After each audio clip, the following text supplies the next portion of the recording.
ניהלנו את המשפט הזה כמו שהיינו מנהלים כל משפט פלילי אחר. הבנו שאנחנו כאן באמת לוקחים לא רק אדם שהוא אישית עשה איזשהו מעשה, אלא שהוטל עליו הביצוע של כל הדבר היום הזה. וכפי שאני הרבה פעמים אני אומר, אם הייתי מנהל את כל החקירה הזאת, בלי איזשהו נאשם נוכח, או בלי איזשהו חשוד נוכח, ובסוף החקירה היו אומרים לי, אתה יכול לקבל נאשם אחד, בשביל להעמיד אותו לדין ודרכו לתאר מה קרה כאן, איזה פשע בוצע על העם היהודי, אין ספק שהייתי בוחר את אייכמן. אייכמן האמיתי הוא עלה במשפט. האייכמן בחקירה היה המסכן הזה, שלמזלנו יכולנו להוכיח שהמסכן הזה רק משחק ולא יותר מזה. כשהשופטים האלה נכנסו לאולם בית המשפט עם סמל מדינת ישראל מאחוריהם. והאיש הזה, שכל מטרותיו וכל מאווייו היו להרוס, להשמיד את העם הזה, כשהוא קם ועמד דום בפני בית משפט סוברני של מדינה יהודית, ישראלית, סוברנית, המשמעות והחשיבות של הקמת מדינת ישראל, זה פתאום היה יותר ברור לי ויותר הודגש בפניי, מאשר באיזשהו רגע שקדם לזה. בבקשה, אדוני היועץ המשפטי.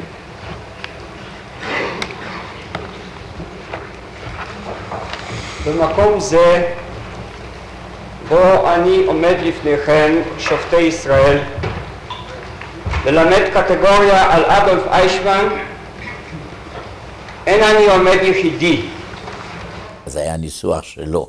אנחנו כתבנו את נאום הפתיחה, שהוא מתייחס באמת לכל העובדות של המקרה, לכל הבעיות המשפטיות שרצינו להדגיש. האוזנר הוסיף אחר כך עוד את הפתיחה הזאת, והמשפטים הידועים של האוזנר, שהוא אמר, אנחנו כאן בשם 6 מיליון אנשי תביעה, את זה הוא הוסיף ביום האחרון. זה באמת זה היה ניסוח שלו. עמדי ניצבים כאן בשעה זו 6 מיליון קטגורים.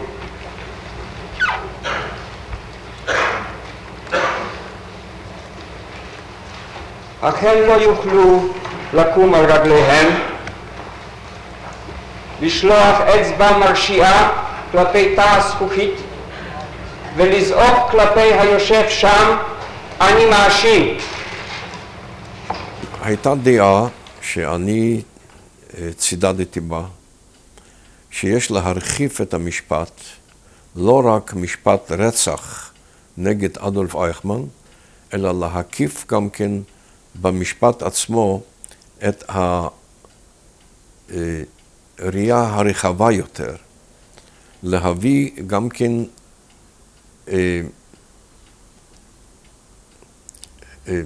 מה שעבר, לא רק על מה שאנחנו יכולים להוכיח שאייכמן עשה זה וזה וזה, אלא יותר, יריעה רחבה יותר על השואה עצמה, באמצעות גם מסמכים ובאמצעות עדים.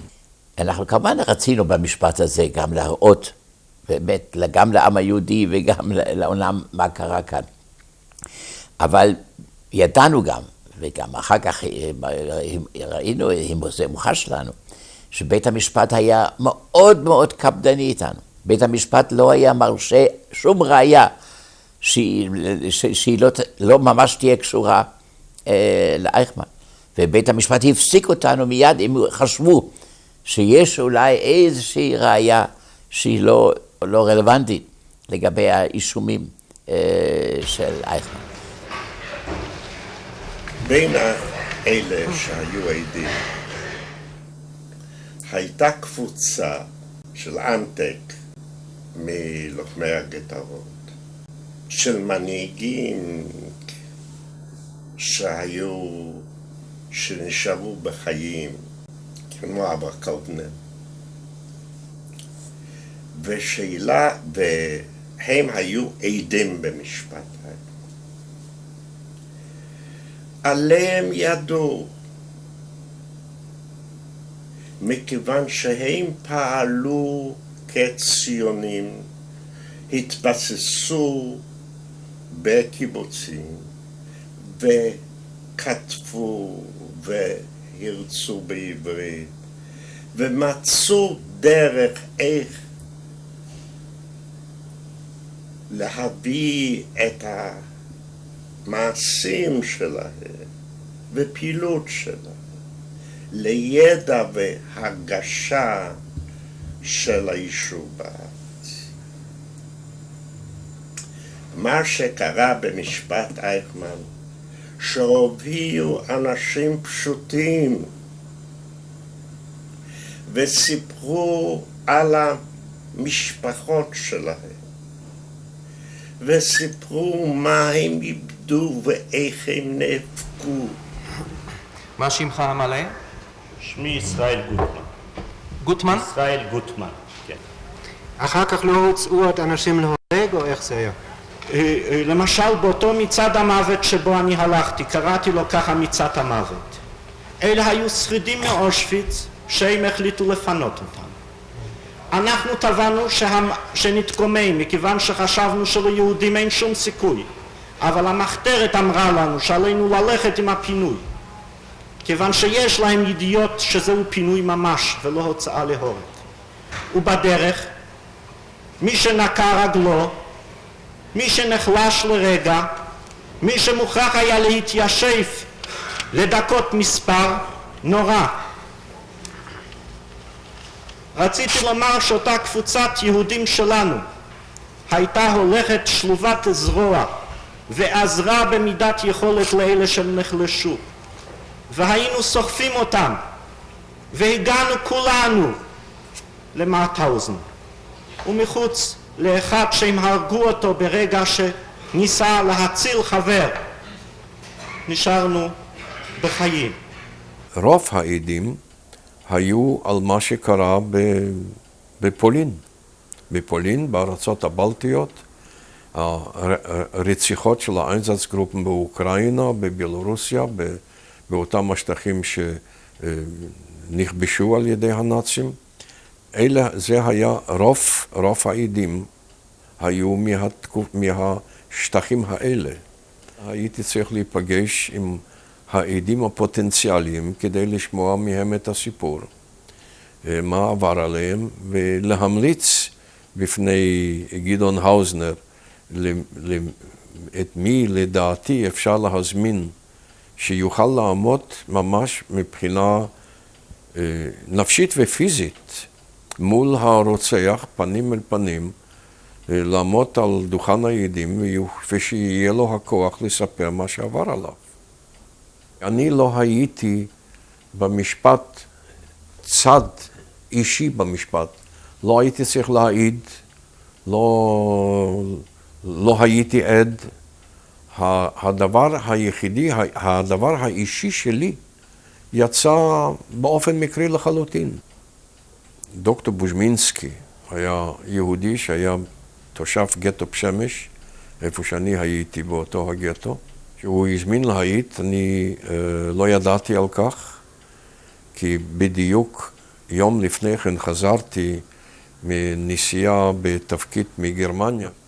חזרתי ולמחרת בבוקר אני פגשתי אדם שניגש אליי בבוקר בבית המשפט, שאל אותי איפה חדרו של האוזנר, כששאלתי אותו בשביל מה הוא צריך את האוזנר, או מה שהוא הוזמן להעיד במשפט.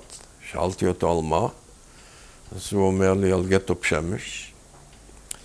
אז שאלתי אותו, אתה היית בגטו בשמש? הוא אומר, כן. מה שמך? הוא אומר, דוקטור בוז'מינסקי. אז אני אומר לו, אני לא זוכר שבגטו בשמש היה יהודי בשם בוז'מינסקי. אז הוא שואל אותי, ומה היה שמך לפני כן? הוא אומר, דיאמנט. אז שאלתי אותו, דיאמנט, רופא שיניים? הוא אומר, כן. ומה שמך? אמרתי, שמי גולדמן.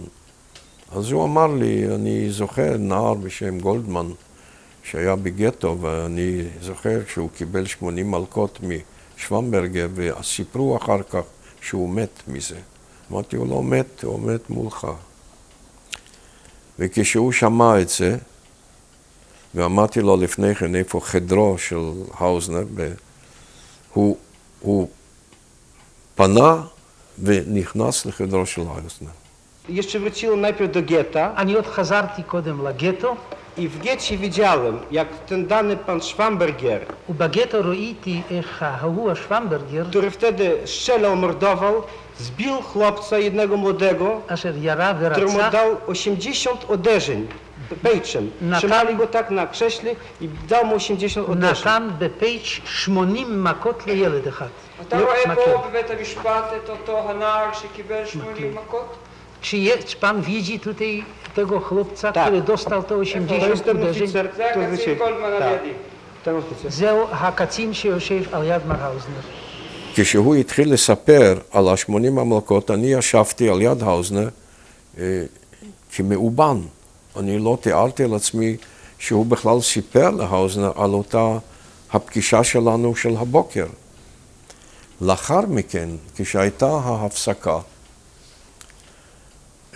באותו היום היה חיים גורי, הוא היה אז מטעם העיתון למרחב, רשם את כל מה שקורה יום יום במשפט. באותו היום גם אנטיק צוקרמן העיד לאחר מכן, והם בהפסקה יחד עם האוזנר, אנחנו נעמדנו ביחד, ואז האוזנר אומר, ערב אנחנו יושבים אצלי בחדר ועוברים על המסמכים ועל החומר שיוגש למחרת למשפט, ועל עצמך אף פעם לא סיפרת שום דבר. אמרתי, לא סיפרתי. כי פעם אחת סיפרתי, ואני ראיתי שהאיש שאני מספר לו, מסתכל עליי בצורה ככה, כן להאמין, לא להאמין, כאילו שאני מספר דברים שלא יכלו להתרחש, ואז אני פשוט סגרתי את עצמי ולא סיפרתי לאף אחד יותר את העניין הזה הספציפי, גם לא לאשתי. אף אחד לא ידע על זה שום דבר.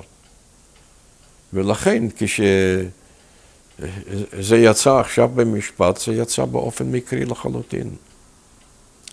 כי לא האמינו לנו מה שאנחנו סיפרנו. אז אנטיק צוקרמן, או חיים גורי, אני כבר לא זוכר, אמרו, וזו הייתה המכה 81 שקיבלת. אמרתי, כן. לא רק אני קיבלתי את המכה הזו, כולם שהגיעו, שרידי השואה שהגיעו ארצה, והתחילו לספר מה שעבר עליהם, לא האמינו להם, וזו הייתה המכה ה-81 שכולנו קיבלנו אותה.